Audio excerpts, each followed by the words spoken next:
Thank you very much for being here. We have largely an energy group today. We're looking to be very energy dominant, and we will be in a very short order. These are great professionals, but before we do that, we'll be signing an executive order having to do with COVID and schools. Lindsay? Yeah.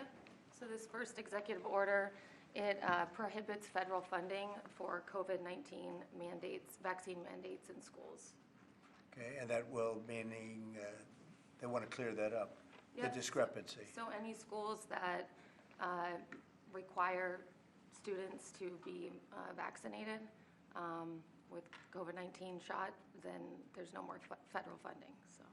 Okay.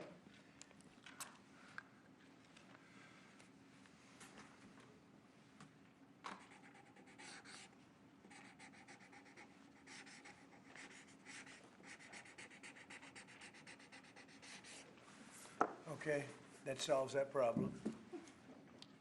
Sir, will the Department of Education have to handle that? Yes, it'll go through the Department of Education. Okay? Thanks. Can I make one comment, Mr. President? Yes, please. As a father of 9, thank you. We should have parental freedom to decide what vaccines our kids take, as opposed to school systems and governors forcing upon the people that love these kids the most, which is the parents. So thank you for citing that. Great, thank you very much. People wanted that very badly. Okay. Okay, and here is an executive order establishing the National Energy Dominance Council. So that will be chaired by the Secretary of the Interior, Mr. Burgum, and the Vice Chair, Chris Wright.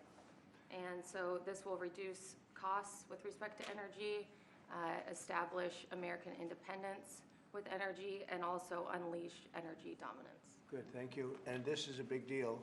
We have more energy than any other country, and now we're unleashing it, to put it nicely. And I'd like to ask Doug, you're going to be heading it up. You and Chris, would you say a few words about it, please? Yeah, absolutely, sir. Good afternoon. President Trump wisely understood that under the Biden administration, there was a war against American energy, and today that war officially has ended. President Trump on day one declared a national energy emergency, and this is a real emergency because under the Biden administration restricted the production of oil and gas.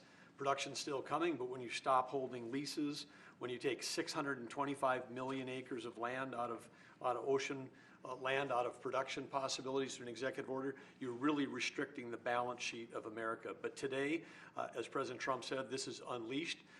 The National Energy Dominance Council will be made up, all the folks that are standing beside me here, other cabinet leaders and many more, represent President Trump's wise decision that we need a whole of government approach to unwind. The Biden administration had a whole of government approach that had the war against U.S. energy. Now we need to turn that around 180 degrees and unleash that potential. We've got to unleash it from the Gulf of America all the way up to Alaska. We have amazing resources in this country, and we haven't been getting a return on them. Many of these are under public lands. The Interior has 500 million acres of surface, 700 million acres of subsurface minerals, critical minerals, and offshore close to 2 billion acres. And that balance sheet is the biggest balance sheet in the world, and it's been completely underutilized. Everybody knows we have 36 trillion in debt as a country, but no one knows how many hundreds of trillions of dollars of assets we have. And President Trump is asking us to go get a return on that investment for the American people. And with that, we're going to have prosperity at home with lower prices, and we're also going to have peace abroad, because the wars that we've been engaged in, or our allies have been fighting over the past few years, have been funded by the oil sales of our adversaries. So we have an opportunity, and we also are in an AI arms race with China. The only way we win that is with more electricity. And we also have an energy emergency in terms of electricity.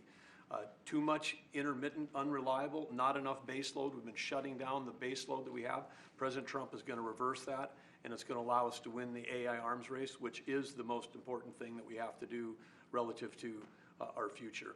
So with that, I want to say again, thank you to President Trump, and I want to thank my fellow members of the Energy Council here. I'm going to kick it over to the Vice Chair, Chris Wright, who's the Secretary of the Department of Energy. Thank you, Secretary Burgum. Today is truly a great day for our country today. And Secretary Burgum laid out so many of the problems the last 4 years. If you put barriers in front of energy, you make it more expensive, you make it less reliable, you make it harder to do business here, and harder for our consumers to pay their bills. With this fantastic action from our president, we now have authority across the government to lean in to fix these problems. And I'll start out with one specific right away. This morning I signed our first LNG export license, unpausing the pause in action. The Commonwealth LNG project that'll be on the Gulf Coast in Louisiana is now officially ready to go. This will be a large construction project for American workers. It'll draw demand for more American energy production that'll be shipped overseas to our allies. Many more of those to come. We're also working aggressively to roll back standards that have made appliances more expensive for Americans, and dishwashers that take 2 hours long and don't get your dishes clean. Nobody likes that. That's about standing in the way. And with this President Trump and our new National Energy Dominance Council, there's so many things we can do to make American lives better, bring down costs and grow opportunities. And with that, I'm going to kick it over to a fellow member of the council, our Administrator of the EPA, Lee Zeldin.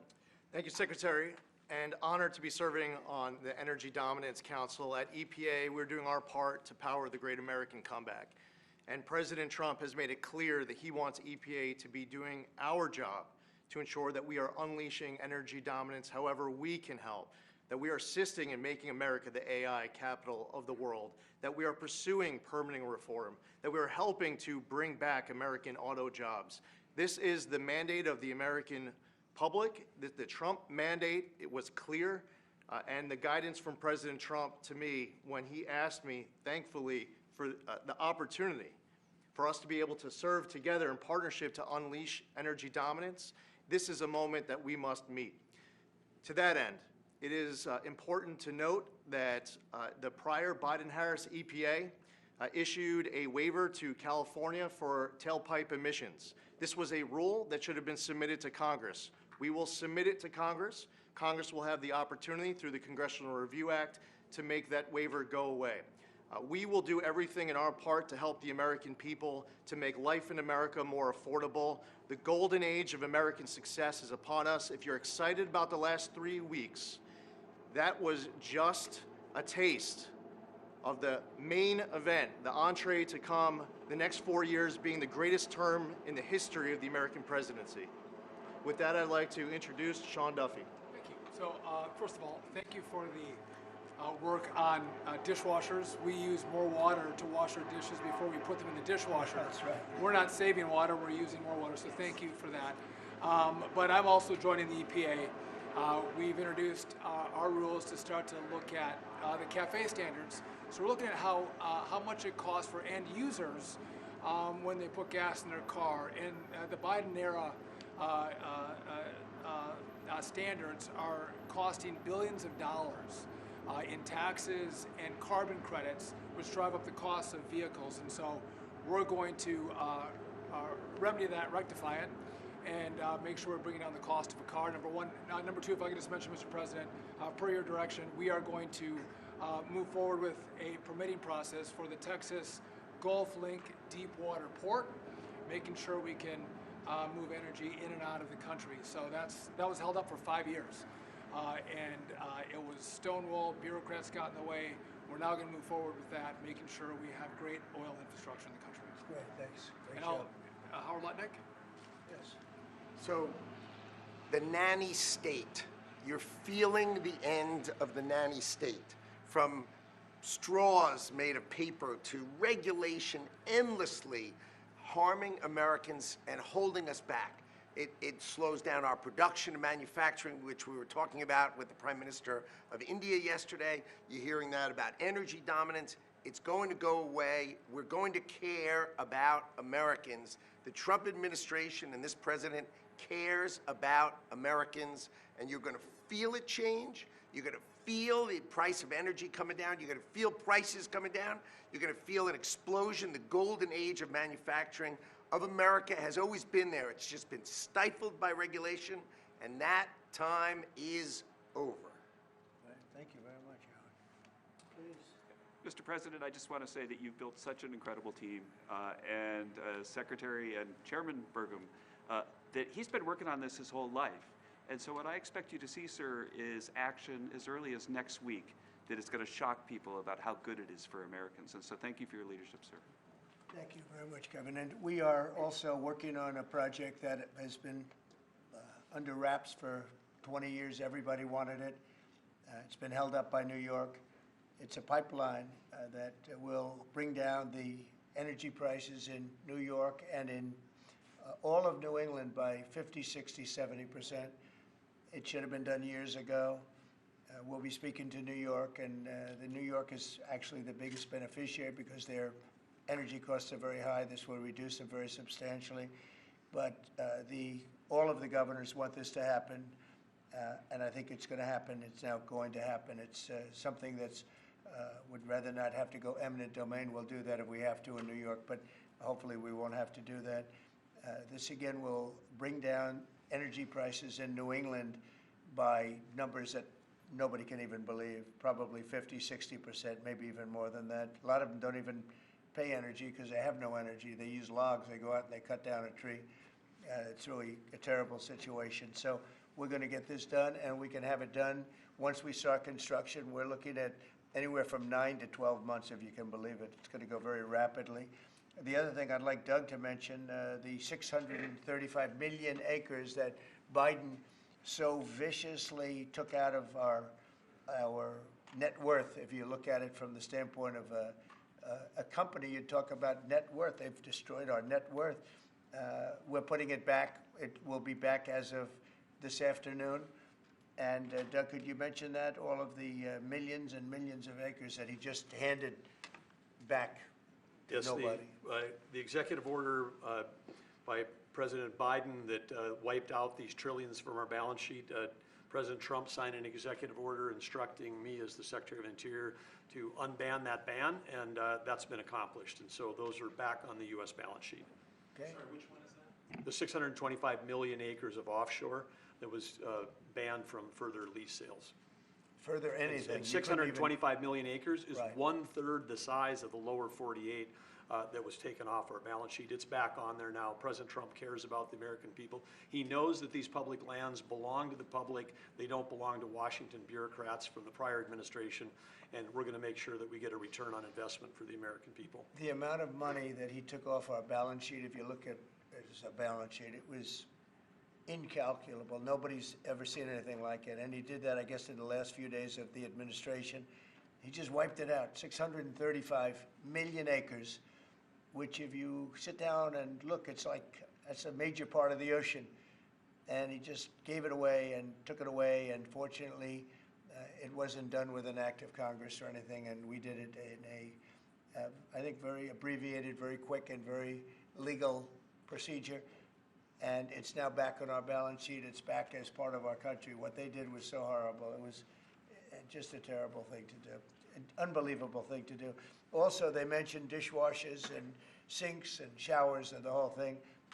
We're going to get rid of those restrictions. You have many places where they have water. They have so much water they don't know what to do with it. But people buy a house, they turn on the sink and water barely comes out. They take a shower, water barely comes out. And it's an unnecessary restriction. And basically, I think we're going to be going back to the Trump rule. We had it, and everybody was happy, and then these people came in and they restricted it again. So we're going back, and we'll get it approved by Congress. In addition, we'll get it approved by Congress. So for 4 years, it's good, but we're going to get it permanently taken care of. And again, very environmentally friendly. But we want to be able to, when somebody turns on a sink to wash their hands or presses the button for a dishwasher, and there's barely enough water to, I mean, there's no water. And you know what they do? They press the button 10 times. They run it 10 times. So it ends up costing a lot more. So I know you're working on that. And where are we on that? We're working closely with the Department of Energy with regards to rules that were enacted during the Biden administration. Inside of the EPA, we are overhauling the water sense standards that are there to update them for the American people, to bring down cost of living and combat inflation, and just pursue common sense. Good. Well, we have more oil and gas than anybody else in the world. We're opening up ANWR again. As you know, we got something Ronald Reagan couldn't do it. No president was able to do it. I got it. And the first week in office, the Biden administration terminated that. ANWR is the biggest site, probably bigger than Saudi Arabia. We don't know yet, but it's of that size or bigger. And we hit gold, and I call it liquid gold, but we hit gold, and for whatever reason, they terminated it, and we were just ready to start utilizing it. This could take care of all of Asia, energy-wise, very close to Japan. In fact, Japan wants to go and be our partner in doing the pipeline going right into the ships. So they expressed tremendous interest. So did Prime Minister Modi of India. And just in closing, both Prime Minister Modi and the Prime Minister of Japan, both very good people, they said we couldn't make a deal. We couldn't get any energy. I mean, you wonder what was going on with our country. They couldn't make a deal to get any energy from the Biden administration. They just couldn't do it. There was nobody to deal with. They didn't know how to go about it. And they're very happy that we're here. But we're going to really benefit our taxpayers, and we're going to benefit our country. So I want to thank everybody for coming. This is a very big bill. This is really going to be energy dominant. We're going to be energy dominant like nobody else. And this doesn't even discuss all of the electricity that we're going to be producing for all of the AI plants. You know, they need double the electricity at least that we have right now. So you take all of our electricity that we have all over the country just for AI to do it right and to win that war, which we're leading by a lot because of what we've done over the last few weeks. We're leading by actually a lot. But if you take all of it, we have to double our electricity needs just for the AI, and that doesn't include the other technologies. So it's a real honor to sign this bill. We're going to also work on CAFE standards. Lee, you're going to be doing that and make that whole situation, bring that back into reality, and I think very quickly, having to do with cars. Thank you very much.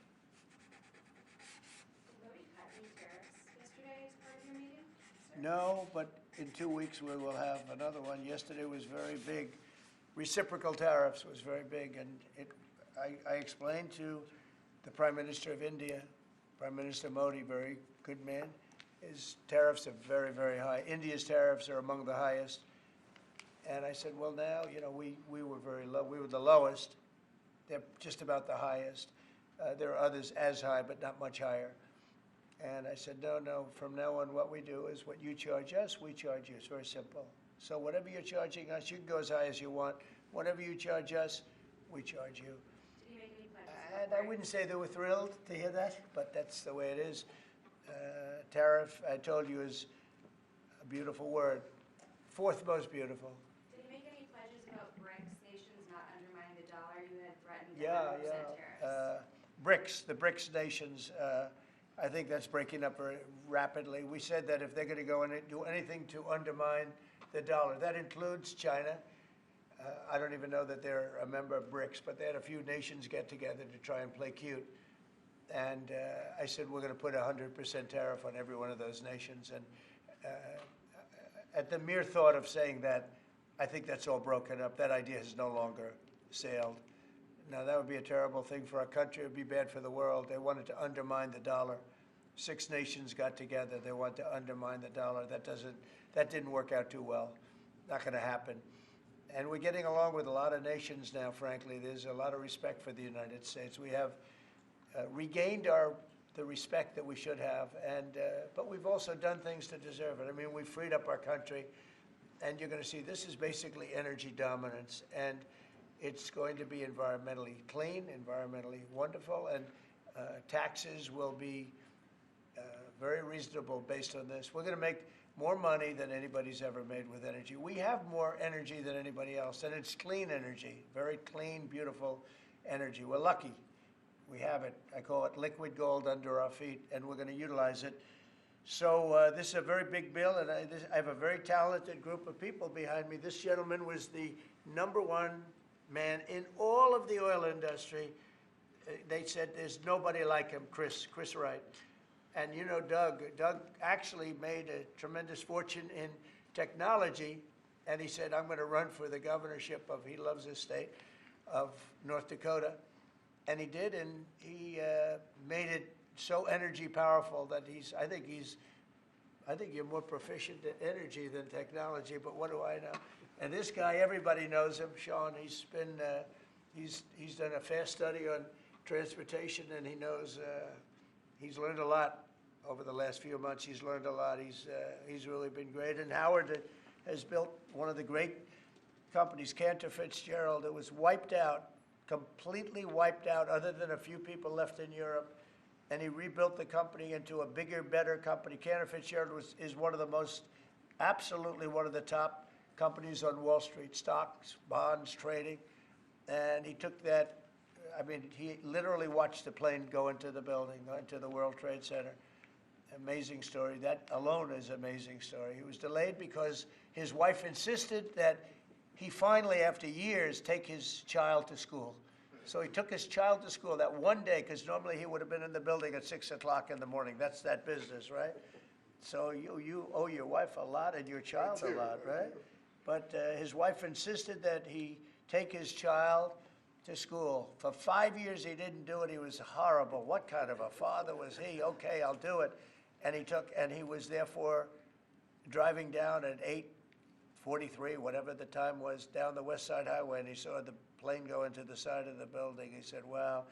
And he occupied the top 3 floors of the World Trade Center, of the one building of the World Trade Center. And you know what happened there? He lost 100% of the people in that, his whole company was there. And he rebuilt his company step by step over years and became bigger and stronger. And he gave a tremendous amount of the profit to the families of the people that died, which he didn't have to do.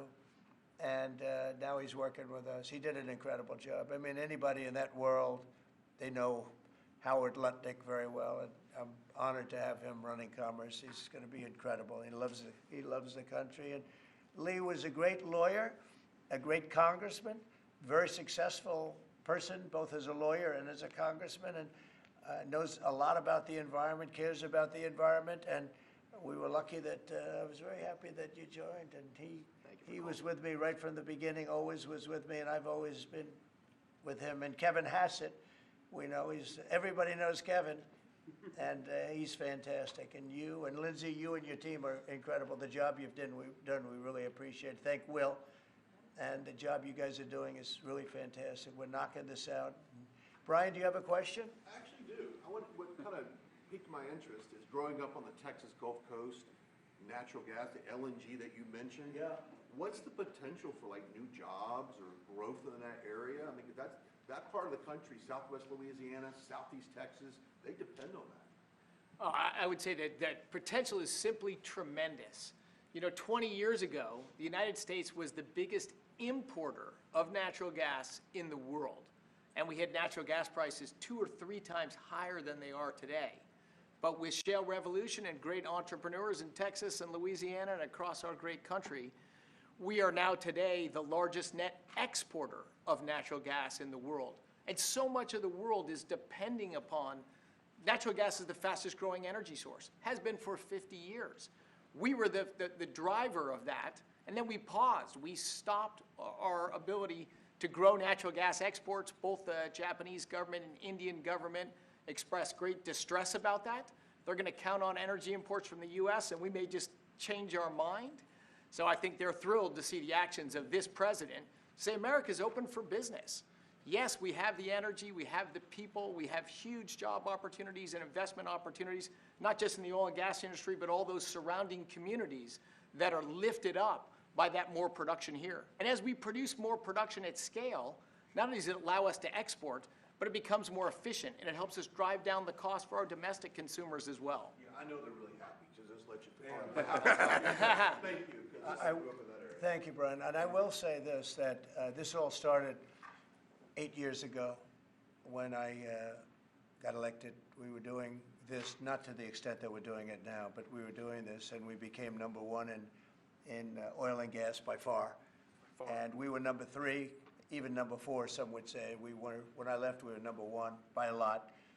And then they pulled way back, and the prices started going through the roof. And then they went back to my plan, but by that time the prices had already gone up, so they really disrupted it. but now we're going to take it to a new level. It's going to be amazing. And we're also, it's very powerful, clean coal. We have more coal than anybody. This is good, beautiful, clean coal. And if you notice, China's opening up a coal plant a month. Germany is now opening up a coal plant every 2 months. Very powerful. It's probably the most powerful source of energy in terms of generation of electricity and other things. And we're going to utilize our good, clean, beautiful coal and oil and gas. We have more than anybody of everything, and we're going to take advantage of it. And I appreciate everybody being here. Yeah, On the energy, please. can I ask you, sir, about what's happening in Munich? Senator Roger Wicker shepherded Defense Secretary Hegseth through his confirmation. He got him through that process, and then he had some tough words for him overseas. He said it was a rookie mistake for Secretary Hegseth to outline what would or would not happen as far as Ukraine's membership in NATO goes. And then I haven't heard that. I mean, Roger's a very good friend of mine, and Peter's obviously, he's been doing a great job. Did you know what I he haven't was heard. gonna Let me look at. You tell me something. I have not heard about The this. question I had is, were you aware of what Secretary Hegseth was going to say in his speech at NATO? Generally speaking, yeah. Generally speaking, I was. So I'll speak to Roger. I'll speak to Pete. I'll find out. Mr. Why President, did you Mr. not President. hear? Energy Dominance Council, that Yeah. is for all forms of energy? Does that include All wind and solar? forms of energy. Yep. And the pipeline you mentioned, sir, is that Constitution Pipeline in New York? Yes. Can you, is Yes. that the I project? believe that's so, finished? right? Yes. Yeah, that's what it is. And, you know, they've been trying to get it for 20 years. And what it means is for New York, upstate New York, and even everywhere in New York, also other states, but in particular New England, that New England will now, I think, will cut the energy prices, and big cuts in New York too, but cut the energy prices literally in half. We have the permits. We have permits that just about everything we need a New York permit, and I would imagine they want to do because their energy prices will come down so far. And it's a lot of jobs for New York. It's a great thing for New York. Everybody wants it. We'll be meeting with the various governors, Governor of New York, and the other governors too. And we can have it built in about 9 months, and let's say 1 year, but we can actually have it built in pretty close to 9 months. It's all set. We have most of the permits, almost all of the permits. And on just, you're prioritizing energy dominance today. You've also prioritized trade balance. The oil industry is a little worried about the steel tariffs. I mean, they put 20,000 feet steel in the ground at a well. How will you balance that? Is there a possibility? You're talking about steel and aluminum. Indeed, steel tariffs. So the steel, I saved the steel industry in my first term by putting on tariffs because China was dumping massive amounts of steel. Others also, but mostly China. And I put very substantial, we took in $600 billion worth of tariffs from China. No other president's taken up, literally haven't gotten 10 cents from China, not 10 cents. And hundreds of billions of dollars came in from China. And they understood it. They understood what I did. But the dumping stopped. And had I not done that, you wouldn't have one steel mill, I think I can say, not one steel mill operating in this country. And we need steel.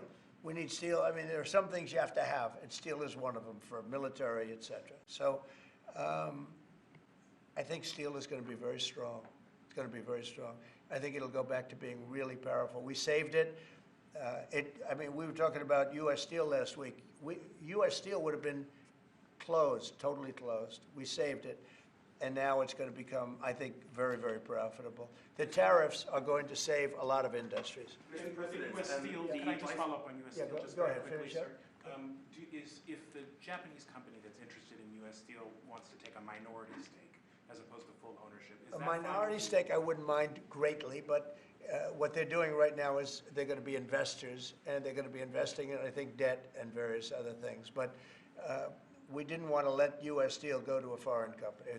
U.S. Steel was the greatest company in the world for a period of 15 years. It was, you know, it was the big deal 80 years ago or so.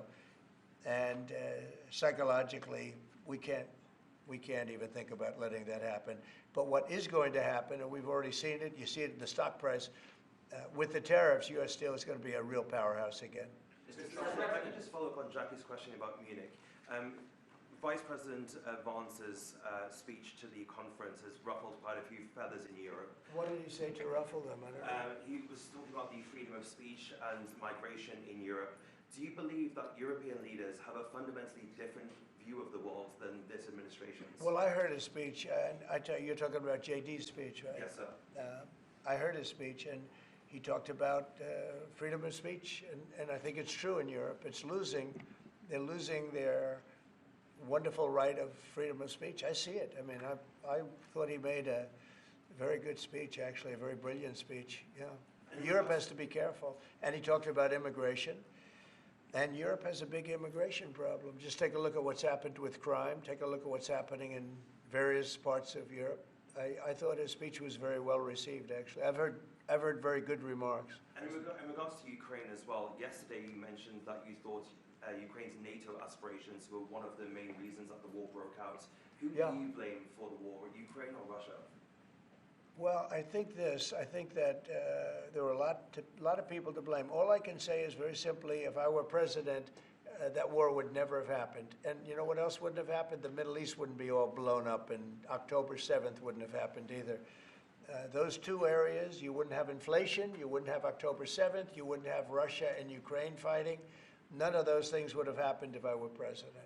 So to follow up on the Mr. Middle President? East, earlier this week. Yeah, please. You mentioned auto tariffs the other day. Yeah. When do you plan to unroll? Howard, I'd say over the next, sometime, or maybe around April 2nd. I would have done them on April 1st. Believe it or not, I'm a little superstitious. No, literally, we had it planned for April 1st. I said, let's make it April 2nd. You know how much money that costs? That costs a lot of money just that one day, but we're going to do it on April 2nd, I think. Is that right? That's right. Okay? Thank you. The lead prosecutor in Eric Adams' case resigned today, saying anyone who didn't press forward would be a coward. What's your reaction to that and to the overall implication that politics were at play here?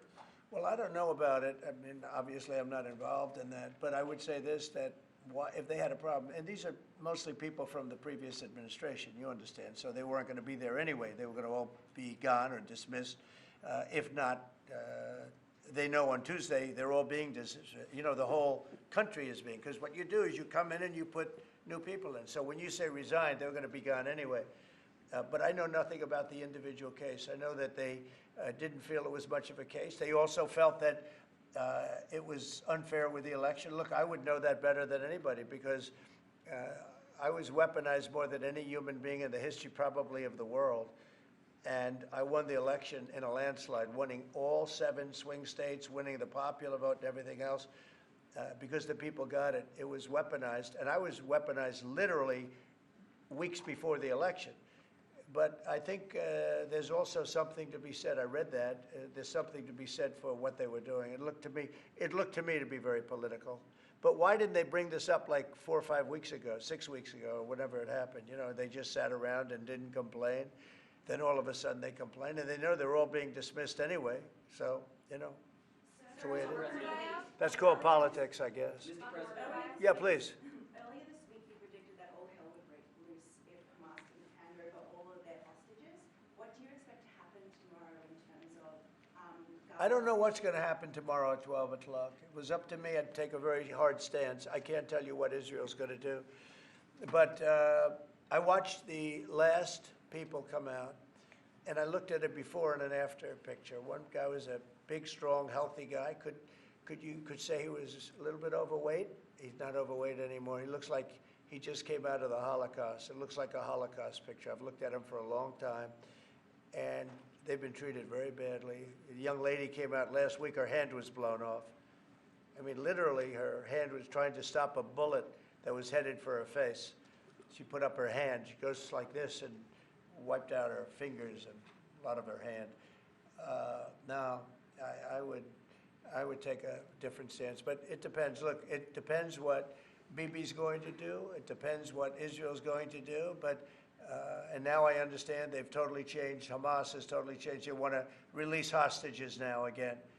But you have to see, this started by them saying, we're not going to release the hostages as we said we were. I said, good. You have till 12 o'clock on Saturday, which is tomorrow at 12 o'clock to do it. And we didn't hear anything. Then all of a sudden, 2 days ago, they said, no, we've decided we're going to release the hostages. So, but I actually think they should release all of the hostages. Remember, they're probably as bad as they looked. I mean, I don't like to say that, but they looked real bad 4 days ago, 5 days ago when I saw them. And the young ladies that came out were treated really badly. You don't know what happened, but I do. They were treated really badly. But as bad as they look, the ones that follow probably will look a lot worse. I think they're sending out their most healthy.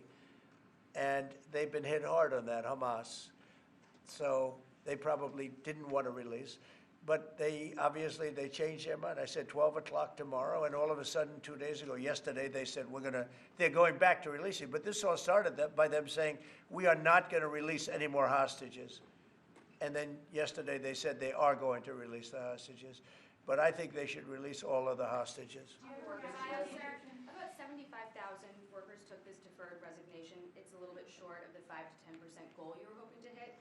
Do you think you'll have to make up the rest of that number in layoffs? No, look, that's 75,000 more than we would have had, and nobody knows what that final number is, because in the end, I think a lot of people aren't going to show up to work. A lot of people, they got used to staying home and quote, working. But, you know, I wonder if they had other jobs or other things. You know, they have a lot of problems with that. No, 75,000 is a lot of people. And we paid them well. You know, we gave them a lot of months of severance pay, if you call it that. But no, I think you'll probably have some more too, in addition. It's a big, tremendous saving for our government. We want to downsize government, but make it better. Run it better, but downsize. Yeah, please. So can I ask about the UK? I understand that you had a phone call with Keir Starmer yesterday. I did. I just signed a letter to him. He asked for a meeting, and I agreed to the meeting. We're going to have a friendly meeting. Very good. We have a lot of good things going on. But he asked to come and see me, and I just accepted his asking. Do you have a date for that, sir? And what do you hope to Very soon. I think he wants to come next week or the week after. And what do you hope to discuss? I don't know. It was his request, not mine. But, you know, I've met him twice already. We get along very well. He's a very nice guy. Thank you very much, everybody. Thank you. Thank you very much. Appreciate it. Thank you, Brian. Will there be carve-outs, sir? Thank you, Press. Thank In you. the tariffs? Thank you, Press. Thank you, Press. Thank you, sir. Thank you. Thank you, sir. Thank you. Good job. I know it's hard. Thank you, guys.